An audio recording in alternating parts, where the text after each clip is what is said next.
Soy Yolanda Ruiz y tengo 60 años. Soy María Elvira Samper y tengo 77 años. Somos menopáusicas. ¿Y qué? ¿Y qué? Vamos a hablar de todo, de lo bueno, lo malo, lo feo, las felicidades, los fracasos, los éxitos. De política, de economía, de arte, de música, de literatura, porque las mujeres menopáusicas están en todos los oficios. Vamos a hablar de las vidas de estas mujeres, no solamente del proceso menopáusico y de la vida privada, sino de la vida pública también.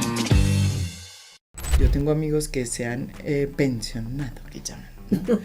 Y son hartísimos. Hice teatro con los habitantes de la calle 4 años. Yo creí que me iban a robar. Sí me casé a los 40 años conmigo, que llevo 50 años viviendo sola. ¿50 años ya?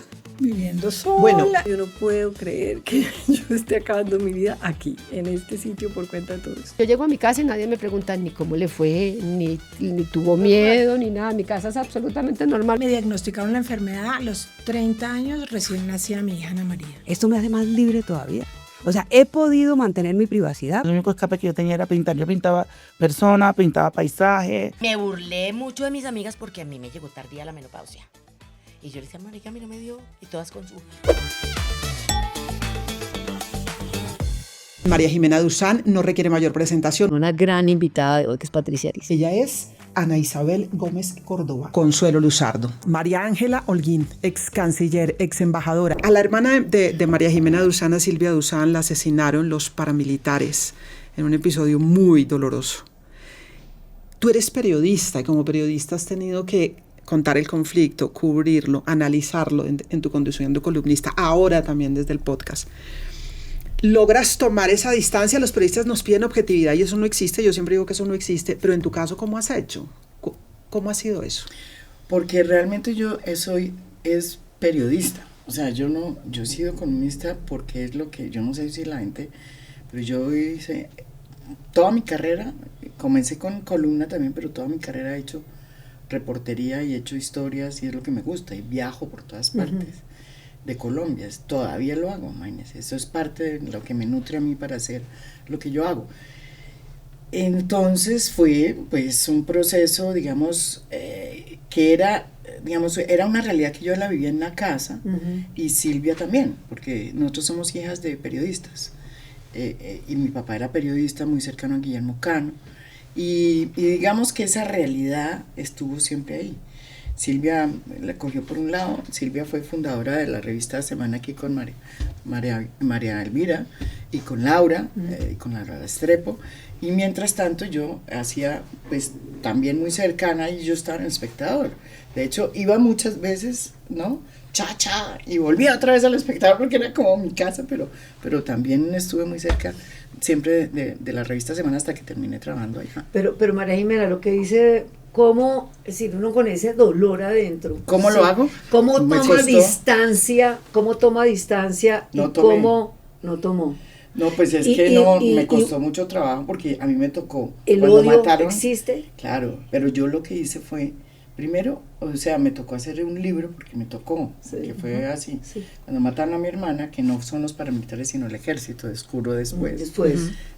Me toca, porque tengo un contrato con una editorial americana, me toca hacer un libro. Y entonces ese libro se llama Deathbeat en Estados Unidos. Sí, Crónicas que matan. Me toca. Y para mí fue un martirio. Porque pues primero yo era pues, más o menos chiquita, digámoslo así. Sí. Y lo otro que me costaba trabajo era precisamente meterme tan rápido en una cosa que me había costado, o sea, que me ha dolido tanto. Entonces ese libro yo considero que es el peor libro que yo escribí, porque hablé de todas las masacres menos de la mía, ¿sí? Y me costó cantidades de trabajo hacerlo. Bueno, pues mis padres eran aldeanos, venían de Vélez, Santander, y yo no vivía allá. Mis hermanos mayores sí, porque hay una diferencia grande entre ellos y yo. ¿Usted es como sorpresita o qué? ¿Ah? ¿Cayó de sorpresa? Caí de sorpresa, la menor. No.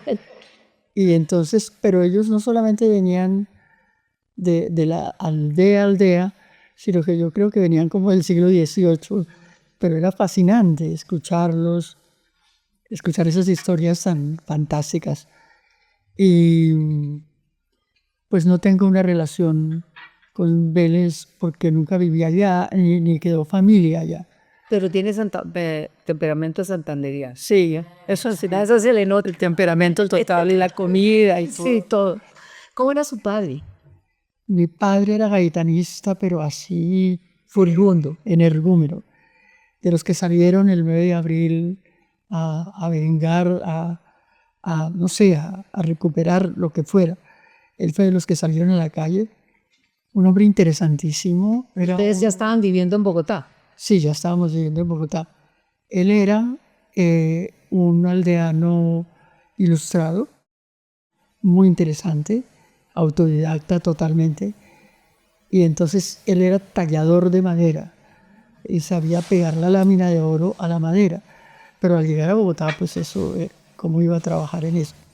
Terminó de carpintero común y corriente y después de obrero en una fábrica que se llamaba Camacho Roldán.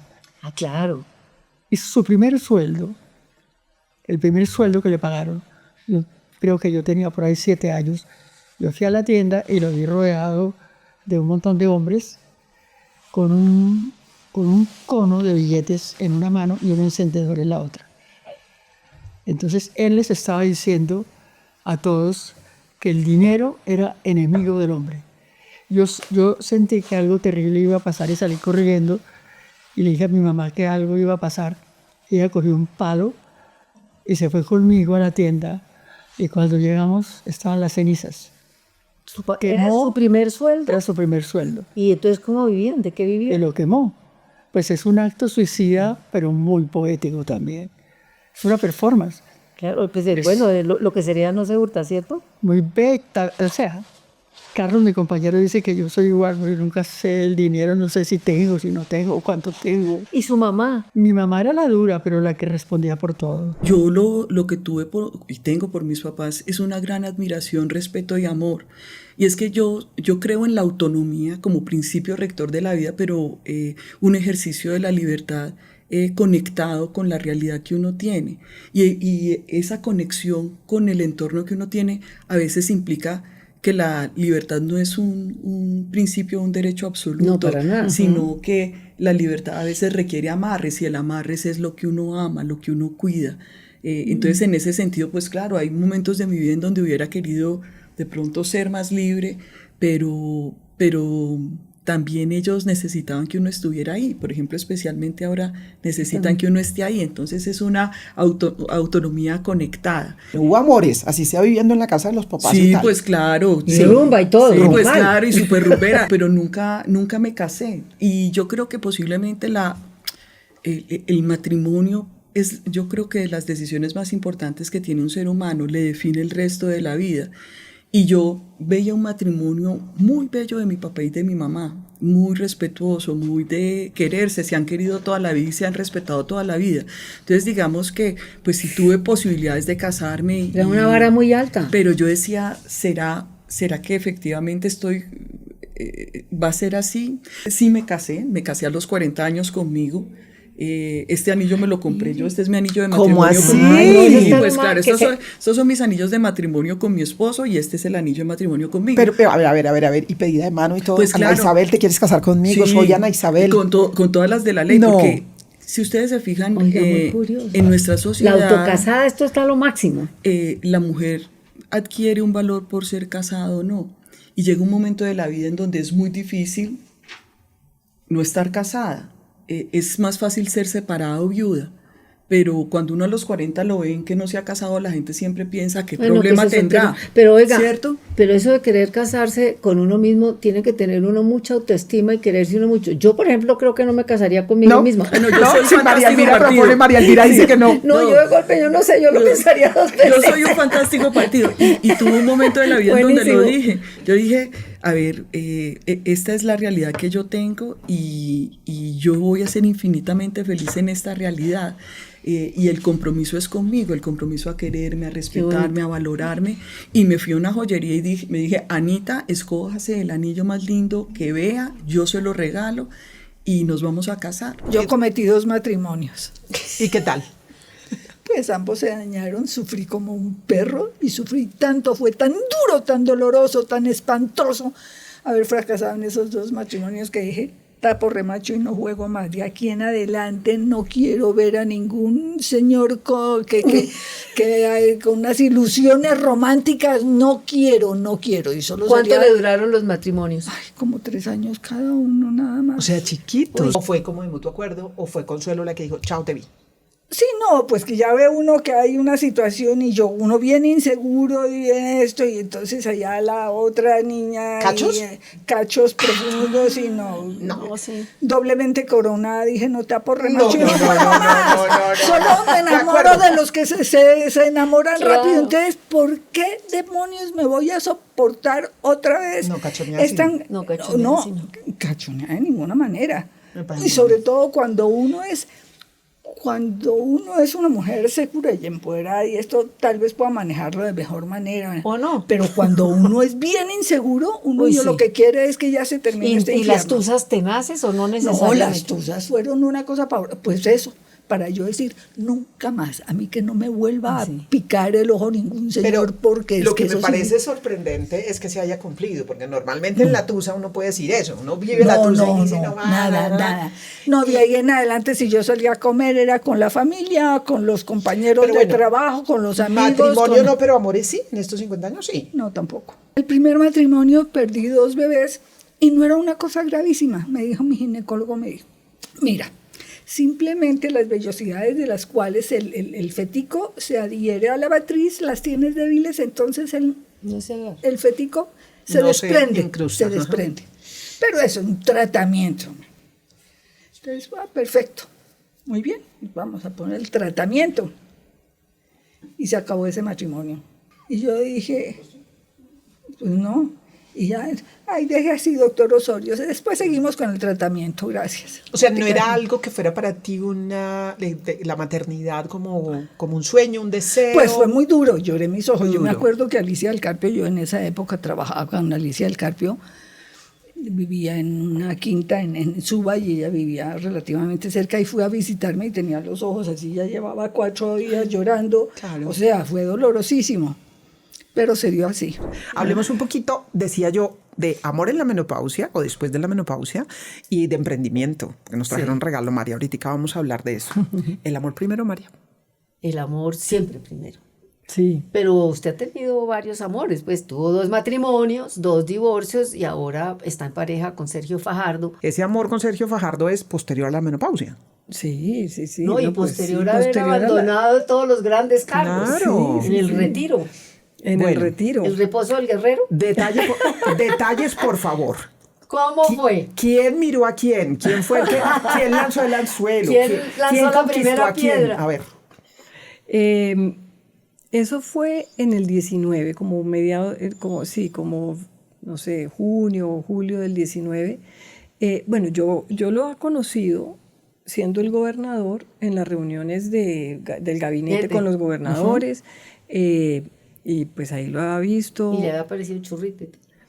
¿Se había echado el ojito? ¿O? No. Churrito, esa palabra, María, es de hace 1500 años. Pero es que yo soy dato para los millennials. Pero yo soy de 1500, entonces pues es mi lenguaje. Millennial, churrito, ¿cómo se dice hoy? No sé. Ojo. Guapo. El guapo es muy español, ¿no? Sí, guapete. Bueno, entonces, ojo no, cero. Pero me parecía un tipo chévere y digamos... O sea, no fue nada amor a primera vista. No. Bueno. Me parecía querido, me parecía inteligente, me parecía churro.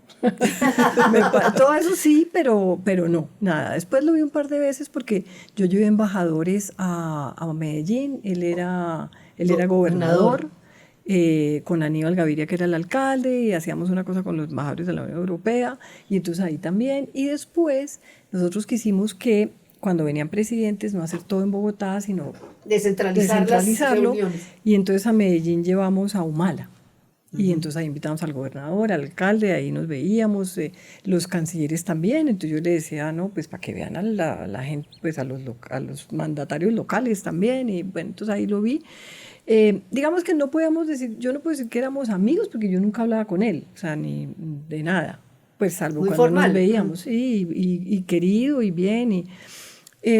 Tuve una experiencia con él que no me pareció tan querido, que fue... Bueno, estamos llegando a algo interesante. Cuando yo empecé a ir a La Habana, en la negociación de paz, estábamos con el tema del desminado, que habían escogido el Orejón, el municipio de Briceño, para que fuera, y entonces dijimos, no, pues hay que decirle al gobernador y hay que mirar a ver cómo se empieza a ir al lugar para hacer, era como el piloto del desminado. Y entonces yo dije, bueno, pues yo puse mi equipo, que yo tenía un equipo interdisciplinario que era el que estaba siempre en las fronteras. Nosotros fuimos a los 74 municipios de fronteras. Y eran gente que, digamos, que tenía habilidad para manejar comunidades y todo. Entonces dijeron, bueno, entonces usted háblese con el gobernador. Y yo dije, bueno, yo hablo con el gobernador, le pedí cita y me fui. Bueno, y entonces llegué y Sergio dice, bueno, pero qué increíble la canciller a cargo del desminado de este país, ¿no? Así como, ¿no? ¿Es despreciativo? Un poquito como diciendo... Despectivo.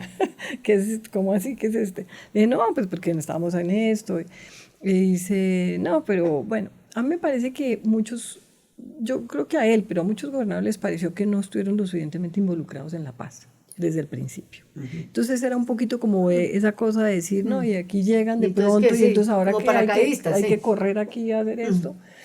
Y bueno, finalmente aceptó y dijo, listo, perfecto, yo pongo una persona, usted a quién pone, que vayan a hablar con la comunidad. No con jartera, no, porque lo hizo bien, con crítica, ¿no? Con reservas. Y la Cancillería en esto decía, ¿no? Como, bueno. Y después salimos de ahí y me dice el muchacho que trabajaba conmigo, bueno, menos mal, pero querido el gobernador, le dije, pues querido, no te sé decir, ¿no? Catalina Gómez Ángel es colega, es periodista. Hoy nuestra invitada es Marcela Pedraza, Catalina Botero Marino, Juana Alicia Ruiz, Janet Ballman. Ella, yo diría que no requiere mucha presentación. Pero yo creo que las mujeres entre más edad somos mejores. Estoy de acuerdo. En todo lo que hacemos. ¿La menopausia tocó en la Cancillería? Uy, sí, terrible, sí, duro medio. Y con síntomas y todo. Bueno, les voy a contar el día que me di cuenta. A ver. Estábamos con el presidente en viaje en Filipinas, en un hotel así, esos espectaculares. Por la noche me despierto con un calor que no puedo más y digo, increíble el aire acondicionado de este hotel. Entonces, está dañado. Está dañado. Sobre todo en verano. En verano fue horroroso con ese casco y con todo. Pero sobre todo no solamente eso, sino que es que uno se siente un poco más cansado. Claro. Ese es otro síntoma que es absolutamente frecuente, que es el cansancio, que es me quiero sentar, me quiero acostar. Claro. Insomnio. También. Insomnio. Pero la menopausia sí es hartica. No, pues, sí. Es que sabe... ¿Te dio con síntomas? Pues todo. Todos. Todo lo que le puede pasar a una señora. La autoestima es lo primero que se me dañó, pero ya se me arregló. A mí me dio la menopausia. La segunda noche que yo no pude dormir, me fui, me tomé una pastilla y resolví el problema. O sea, le hice el quite a la biología. Mi menopausia empezó a los 35 años. ¿Cómo? Sí, porque estaba deprimida, porque me sentía horrible. Yo empezó a los 35 años, calor excesivo, unos malestares. Y cuando fui al médico me dijo, estás premenopáusica. Me dijo fue eso. Entonces, nada, y de allá cuando ya llegó la menopausia, que fue el cese de la menstruación, al contrario, en vez de empezar como, yo decía, ahora sí me acabé, me voy a poner vieja, no sé qué, porque eso era lo que me decían, ¿no? Sí, claro. Me burlé mucho de mis amigas porque a mí me llegó tardía la menopausia. Y yo le decía, marica, a mí no me dio, y todas con su, así como estoy yo en este momento. ¿A qué edad te llegó? Yo tengo 62 y me llegó hace 10, más o menos. O sea, hasta los 52 estuviste menstruando y todo. Sí. Como yo. Como María Elvira, que también le llegó tardía. Tardecillo. Sí. Pero cuando me dio, no, yo, o sea, hormonas, inmediatamente. La libido se baja, se me bajó la libido. Yo no quiero, o sea, ¿quién quiere? Entre el calor y la jartera, no. Yo llegué con la idea que yo iba a escribir un libro sobre Irán. Cuando ya llevaba 6 meses, dije, ¿pero qué libro voy a escribir si yo no he podido entender absolutamente lo que pasa? Pero estabas aquí. haciendo reportería, trabajando para medios. Claro. Sí, no, yo estaba haciendo un blog para Semana y escribía unos artículos para Semana en aquel momento, pero pues yo en ese momento yo nunca había hecho televisión, nunca había hecho radio. Yo era una periodista escrita, que fue lo que hice toda mi vida. Pues lo que había hecho toda mi vida. Y luego, cuando ya un día me llaman, vienen a los de la policía a la escuela de idiomas. Señorita Catalina, ¿usted por qué?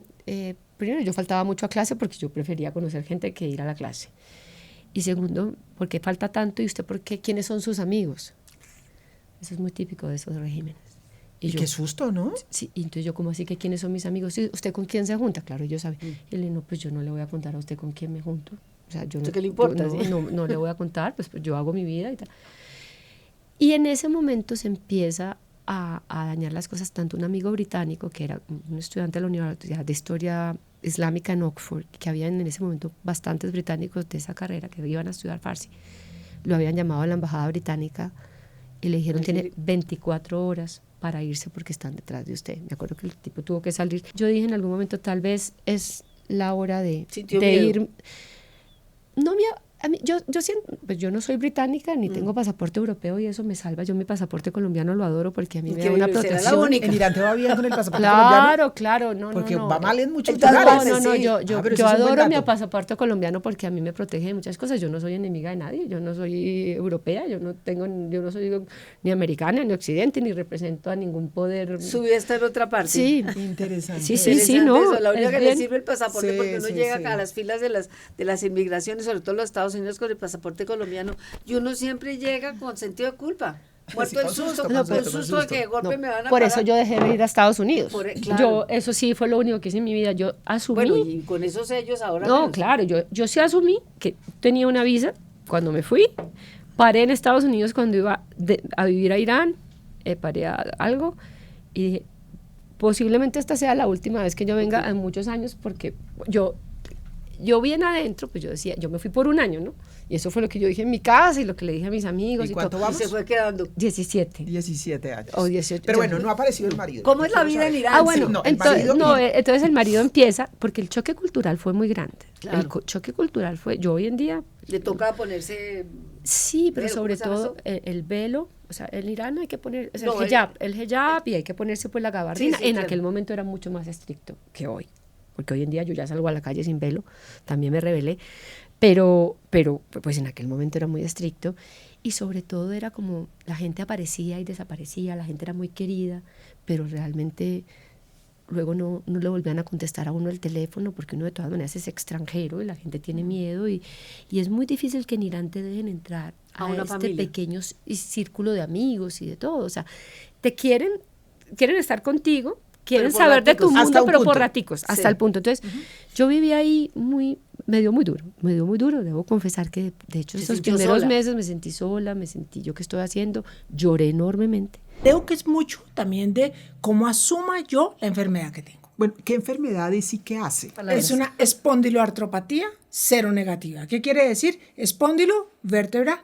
artro, todas las articulaciones, patía, enfermedad, seronegativa, que en sangre no sale nada, pero que es sintomática, estoy toda, que se me inflaman las caderas, las rodillas, los tobillos. ¿Y el dolor? La columna me duele mucho. Pasé por tomar una cantidad de medicamentos hasta el momento en que me trasladaron a Houston, a mí, no a mi marido, que era un profesional en Hewlett Packard exitosísimo, y llegamos a Houston a vivir en un momento en el que en Colombia la situación era muy difícil de seguridad, año 2000, 2001, y regresamos en el 2005 a un país completamente diferente. Marcela, una pregunta. ¿Qué prevalencia tiene esa enfermedad? ¿Es muy común? Digamos, ¿hay algunos factores denominadores que uno pudiera decir, hay riesgos en este tipo de personas? ¿Hay algo de hereditario? No sé, pregunto. Yo creo que tiene que tener un factor hereditario porque mi mamá la tenía, mi abuela la tenía, mis hermanos ¿diagnosticada? la tienen. Sí. Mi mamá era artritis reumatoidea, con ese título. Eso es muy común, ¿cierto? Muy común. La mía es una enfermedad reumática, sin ser artritis reumática, mis manos están bien, pero pues mis caderas no, mis rodillas no, atacan diferentes articulaciones. ¿De qué depende de que uno pueda tener una vida chévere y poder seguir adelante a pesar de esto? Entenderla como una compañera, como una maestra. Parte de la vida. Y hacer lo que toca hacer, que es mover. Entonces, moverse. Pero saber cómo. Sí, moverse no es salir a trotar, no es salir a brincar, no es saltar lazo, es nadar, es hacer movimiento de que no bajo haya impacto. Exacto. Yo quiero devolverme un poquito porque estábamos hablando con Marcela de la historia de cuando le diagnostican la enfermedad, se van a Houston. ¿Cuándo empiezas el tratamiento en ti misma y cómo lo haces? Porque es eso lo que te lleva después a poder ayudar a otras personas. Cuando a mí me vio la doctora Norana Warner, que eso es como el Espíritu Santo en reumatología en el Medical Center de Houston. Ella es una autoridad mundial, eso se demoró la cita como un año, bueno. ella me dijo, yo no quiero que haga más fisioterapia. Suspenda eso. Yo ofendidísima. Eso te iba a decir, Claro, tu fisioterapeuta. ¿lleva cuántos años? 15 años Si haciendo... es mi profesión, si es Sí. lo que yo hago, ¿cómo así? Yo suspenda eso y deme gusto. Y vaya a Pilates.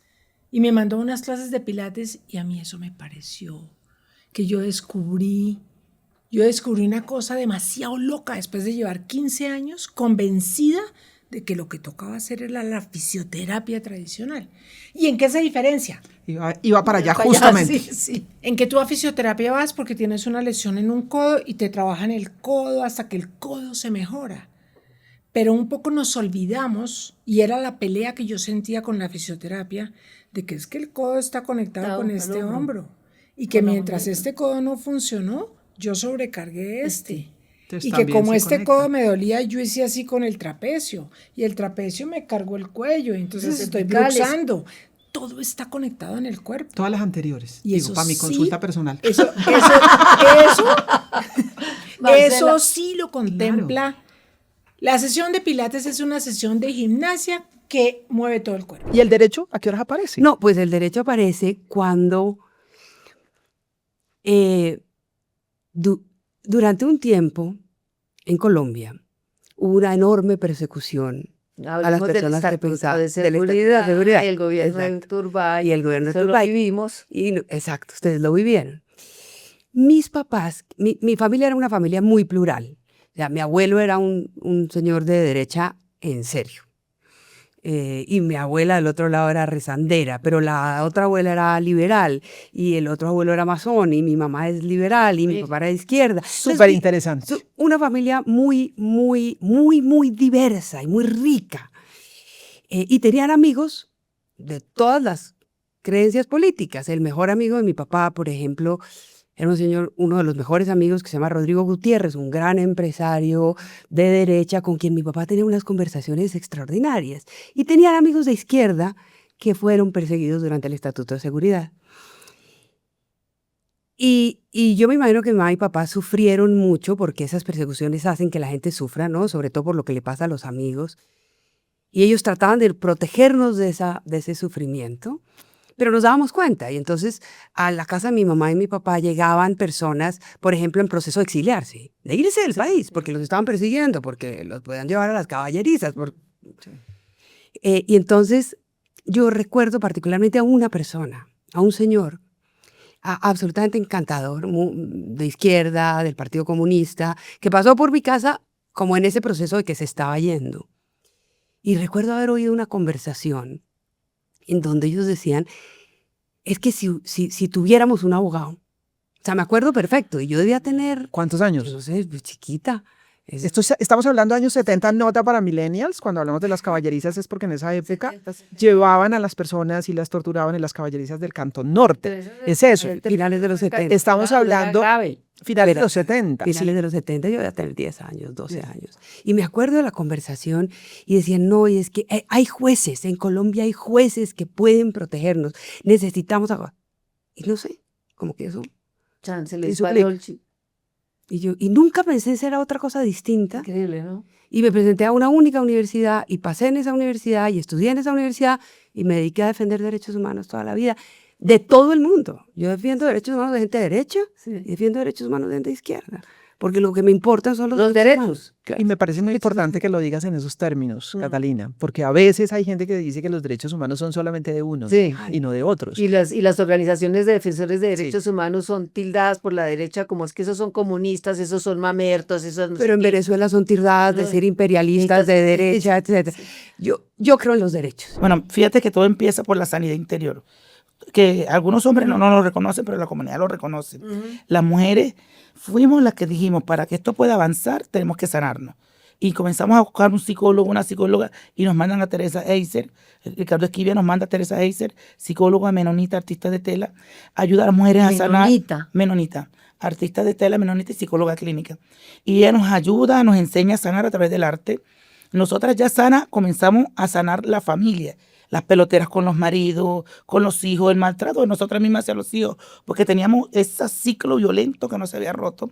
Nos enseñan sobre el ciclo violento, cómo romperlo, y comenzamos a sanar con las hijas, con los esposos y después con los vecinos, y comenzamos a ampliar el radio hasta que comenzamos a hacer un trabajo comunitario de sanidad interior, de perdón y reconciliación con el adversario. El adversario, llámese los paramilitares o nosotros mismos, entre nosotros mismos. Y así fue que tuvimos una cohesión social muy fuerte y comenzamos a exigir al Estado la reparación colectiva. Siempre todo lo pedimos como colectivo, que fue lo que nos diferenció de otras comunidades en Colombia, porque la gente hacía como subgrupos y nosotros fuimos claros que había se escogió un liderazgo y la gente respetaba a esos líderes, confiaban en ellos y entre nosotros mismos teníamos como roles y así comenzamos ¿Había liderazgos femeninos y liderazgos masculinos? Al inicio solo masculino. Para nosotros ingresar, yo recuerdo cuando yo iba, bueno, ya yo era profesional, era la única profesional en el pueblo, entre otras cosas, y yo opinaba algo, me decían los hombres, usted cállese, la mujer para lavar platos. Vaya a lavar platos, vaya a barrer. Y yo decía, no, pero es que yo pienso distinto, me parece que el camino, o posiblemente puede ser esto. Entonces yo recuerdo mucho a Julia Cogollo, que trabaja en MPDL, que también es psicóloga, y en una de esas reuniones donde ellos me achicopalaban, ella dijo, yo estoy aquí callada oyendo, pero lo que ella dice tiene mucha razón. ¿Y por qué no escuchan? Y ahí comenzaron como a respetar un poquito mi posición. Entonces yo les dije a las mujeres, mira, aquí no tenemos vida. Nosotras como mujeres tenemos unos pensamientos, tenemos unas acciones tan distintas. Vamos a reunirnos nosotras y vamos a dar también nuestro punto de vista. Entonces yo tenía que buscar más mujeres que me hicieran barra o hiciéramos un equipo. Hacían combo. Sí, y así fue. Reunimos. Y empezaron a tejer. Empezamos a tejer. Primero era como haciendo ejercicio, dialogando, porque sacando dolores entre nosotras. Nos íbamos al arroyo. Y después Teresa nos enseña a coser. No a tejer, sino a coser. A coser. Nosotros cosemos, nosotros cosido. Muestre, hagamos una pausa, muestre cómo es la cosa. Es costura, mira, ¿Cómo es el proceso? Tela sobre tela. Primero dibujas, que los dibujos son muy parecidos a los que yo hacía cuando era muy pequeña, sí, que me acusaron. Y después los pasas en tela y me dice, bueno, este hombre buscas el marrón, es de color marrón, muy claro, le voy a poner un pantalón naranja, buscas el naranja, y así sucesivamente vas como pintando, pero con tela, y después coses. Es como un juego de muñecas, pero con como un profundo sentido social y personal de sanación. Cuando hay momentos difíciles, en tu caso la tusa que viviste, que fue dura, el desamor, también, la pérdida. Yo también. Claro, pero ¿cómo se combina eso si tienes que salir al escenario? ¿Cómo es eso? ¿Cómo es eso? No, eso es berraquísimo. Eso es durísimo. Eso es de verdad como la vida del payaso, de verdad. Yo, en el momento que el papá de mis hijos decidió irse y que me lo anunció y esto y lo otro, yo me quería morir.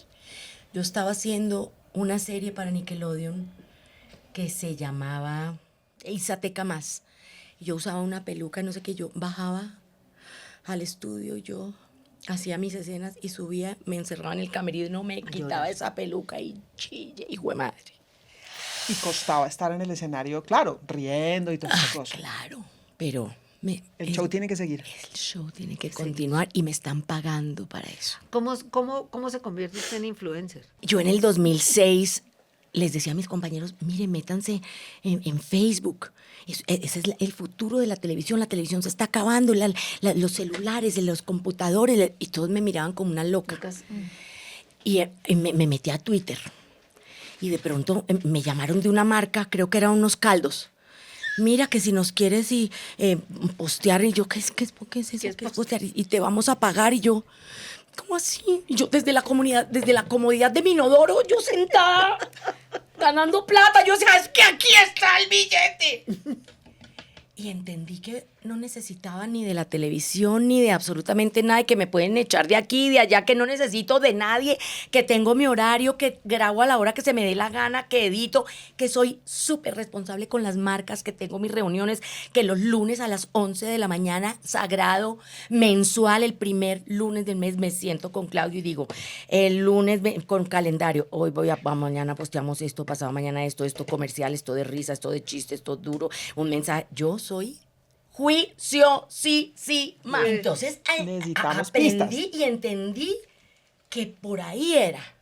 Entonces yo, que no trabajo en televisión desde antes de la pandemia. O sea, hace más de 5 años. Claro. Primero, Pero no sigue es plenamente vigente. Absolutamente vigente. Janet, algo de lo que estudió de educación especial y todo, la convirtió a usted en una especie como de psicóloga de redes, ¿no es verdad? Es decir, Sí. ahí hay un conocimiento que se puede aplicar, pues la gente le consulta, las tusas. Y me paso horas, me lo tomo realmente con la ¿Pero responsabilidad. usted es psicóloga? No. No. No. Pedagoga.